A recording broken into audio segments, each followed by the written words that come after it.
irerespeto mo lang naman talaga ng bonggang-bongga itong si Bitoy or Michael V na ang bilis niyang, alam mo yun, pag sa palagay niya, meron siyang nasasagasaan, meron siyang gagawang pagkakamali or may nasasabi siya, ang bilis-bilis niyang humingi ng agad-agad ng dispensa, bubusina agad siya. And that's a very, very positive trait ng isang matatawag nating matalino, marespeto, at mahusay na artist sa industriya natin dito sa Philippines. Kasi ang tinutukoy po natin dito ay yung latest na naman na parody song na nilikha ni Michael V at pinakita nga doon sa isang episode ng Bubble Gang sa GMA7 at kinanta niya yung Waiting Here sa Pila, ang title, na inspired noong Raining in Manila na hit song ng grupong Lola Amor, o di ba?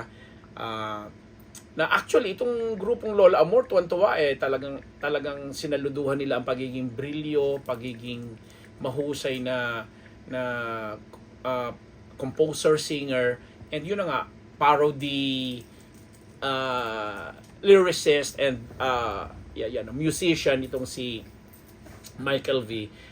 Dahil may kinalaman nga po yung song Waiting Here in Manila, may kinalaman yung song sa pinag-uusapan namin ni Don Don na alam mo yon na may mga kapwa tayong kababayan na may hilig sa kape, tapos pumipila sila ng pagkahaba-haba at nagbabayad ng pagkamahal-mahal para lang matikman yung ano man yung klaseng kape na gusto nila.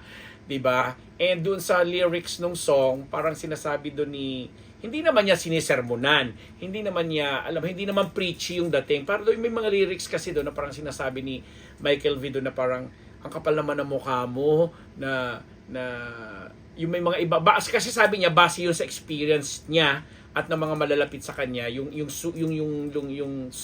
lyrics ng song.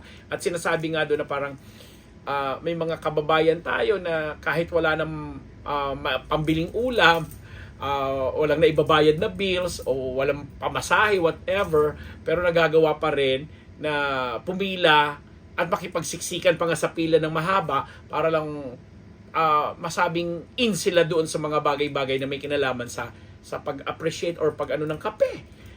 And dahil doon, may mga nag-react, lalo na yung isang establishment na kung saan halos talaga Star Truck ba yung pangalan? Pero alam naman natin kasi yung forma, yung itsura nung back kung saan pinakita yung music video, alam nating Starbucks yun Kaya may nag-react di umano from the grupo ng Starbucks na hindi naman daw lahat ay ganon ang issue, ganon ang usapin. Kasi doon sa lyrics sinasabi na pumipila ka ng mahaba, tapos isang kape lang in-order mo. Tapos tatambay ka para sa free wifi. Tapos yung mga iba na parang ginagawa ng tambayan, doon na nagre-review, doon na nagpapa-interview. Meron pang ang kunento na merong nagpa-interview nakigamit ng wifi pero yung application sa trabaho pala, tapos ayaw niyang naririnig siya, ayaw na naguguluhan, ayaw niyang may naririnig na iba kaya pinagsabi. May mga ganung kwento na nakakatawa, na nakakainis. And ito yung parody, kaya nga tinatawag natin parody. Kasi di ba parang sabihin na nga natin may patama at may sektor na pinatutungkulan. Pero sabi naman ni Bitoy, hindi naman ako namimersonal kasi hindi nga ako namimersonal, pero yung karanasan ay base sa personal naming karanasan, something like that. Pero sabi niya, kung mayroong mang napasok doon sa init nga ng mga lyrics ng kanta, humihingi siya ng dispensa, humihingi siya ng pasensya, ng sorry, kasi hindi nga naman lahat ng mga tao ay mauunawaan ng ganun. Though may mga tao rin naman na ako naiintindihan ko siya dahil talagang medyo nakakairita nga makasama sa pila yung mga paandar lang ba na gusto lang makatikim ng kape. Although syempre hindi naman natin pinagbabawal yung kape, but the thing is, ang ganda nung pamamaraan ni Michael V na sa pamamagitan ng song, kasi may mga ganun talagang kante na i-relay niya yung ganung klase ng mensahe para siguro paalalahanan, hindi not necessarily pagsabihan or kastiguhin, but paalalahanan lang na may mga ibang bagay sa mundo na mas importante pa doon sa ganung pagkakape or what. And nagagawa niya ito sa pamamagitan ng pagkanta. Di ba? Ayun lang, ang sarap lang. Ako naaaliw lang ako kay Hindi naman itong first time lang na gumawa ng parody song itong si Michael V kasi napaka mahusay din. Ilang milyon din yung natuwa dun sa parody niya ng Gusto Ko Nang Bumitaw na ginawa ni Morissette, Amon, at saka yung Uhaw ng Dilaw.